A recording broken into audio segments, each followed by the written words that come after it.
नमस्कार साथियों।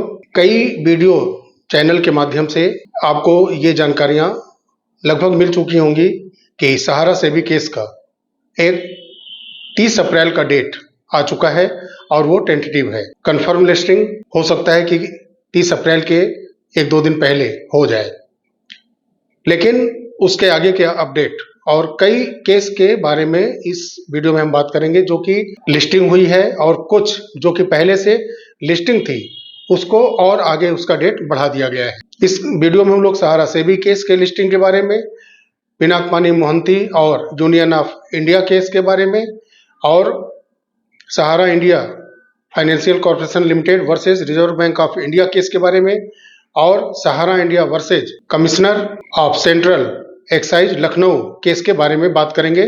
सबसे पहले सहारा सेबी केस, जो मीडिएशन पोर्टल पर केस सेटल हो चुका था, और उसके बाद 29 मार्च को जितने भी केस जो पेंडिंग रह गए थे उसको फिर से एक री एडमिट किया गया था नए डेट में। और कई महत्वपूर्ण आईए हैं जो कि सहारा सेबी केस कंटेम्प्ट पिटीशन है उससे रिलेटेड है, और साथ ही में उसमें पोर्टल से संबंधित सुनवाई है, सोसाइटी से संबंधित सुनवाइयां हैं, और सहारा के कई ऐसे पॉलिसी जो कि अलग अलग स्टेट में अलग अलग नाम से चलाए गए और फंड इकट्ठा किए गए, और फिर उसका पोर्टल खत्म कर दिया गया।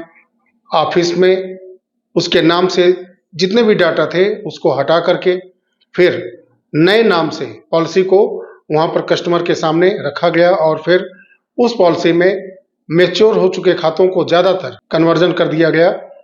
तो ऐसे कई वहां पर आईए के माध्यम से माननीय सुप्रीम कोर्ट में सहारा सेबी केस में याचिकाएं लगाई गई हैं जिस पर सुनवाई होना जरूरी है। तो बहुत महत्वपूर्ण है कि सहारा सेबी केस में 30 अप्रैल का टेंटेटिवली डेट आया है, और आशा करते हैं कि जब केस नंबर 412 मीडिएशन के माध्यम से सेटल्ड हो चुका है तो अब सुनवाई होगी सोसाइटीज में जिनका पैसा कन्वर्जन या जमा कराया गया है, या कई और जो पॉलिसियां हैं उन पर स्पष्ट रूप से अब सुनवाई होगी।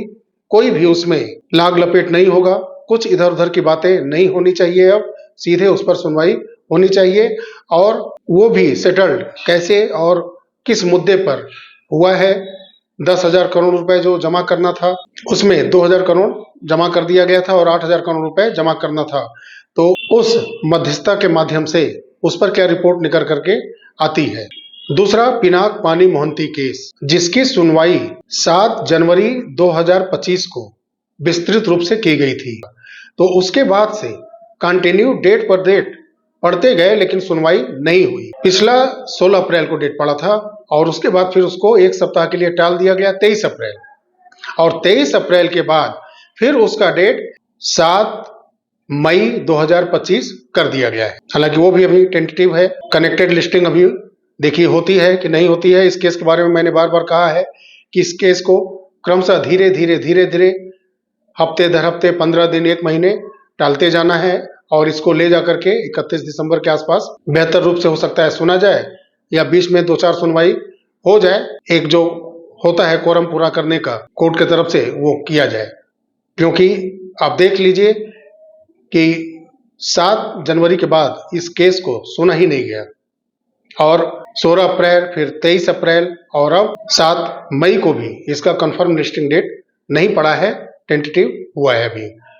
इसके बाद जो केस है, एक महत्वपूर्ण केस है, वो सहारा इंडिया फाइनेंशियल कॉर्पोरेशन लिमिटेड के बारे में, जिनका सीधे रिजर्व बैंक ऑफ इंडिया से केस चल रहा है। कहने को तो इनका लाइसेंस री इशू होने वाला है, और ये बहुत ही अच्छे ढंग से फिर मार्केट में आने वाले हैं।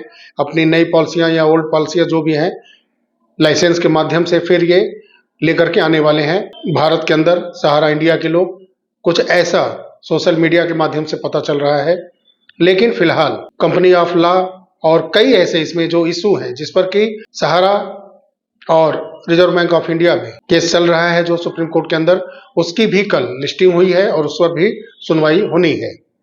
अब देखिए कि इसमें क्या निकल करके सामने आता है, इस केस को कैसे आगे सुप्रीम कोर्ट ले जाती है, और इसमें क्या ऑर्डर निकल करके आता है। इसके अलावा एक और महत्वपूर्ण केस जो कि 16 अप्रैल को सुना गया, Sahara India versus commissioner of central excise Lucknow, और उसमें वही 16 अप्रैल 2025 का डेट एडमिटेड ऑन करके शो कर रहा है। तो उसमें देखना है कि आगे प्रोग्रेस कैसे ये केस आगे होता है, कैसे चलता है और क्या डेट इसमें निकल करके सामने आता है। तो ये कुछ महत्वपूर्ण अपडेट थे केस से रिलेटेड, जो कि आज बहुत ही महत्वपूर्ण अपडेट सुप्रीम कोर्ट की वेबसाइट पर ये निकल करके आए।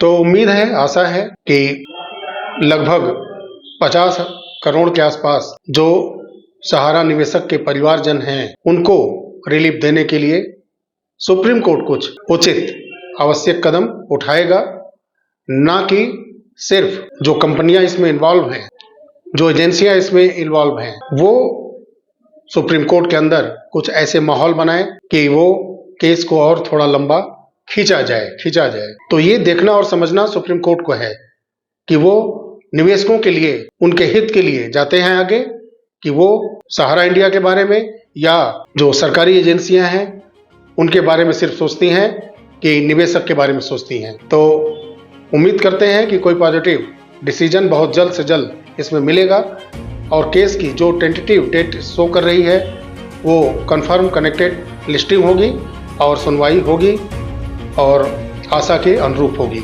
अगर ये वीडियो अच्छा लगा हो आपको तो लाइक करिएगा, ज़्यादा से ज़्यादा शेयर करें वीडियो को, और चैनल पर अगर आप नए हैं तो चैनल को सब्सक्राइब करिएगा।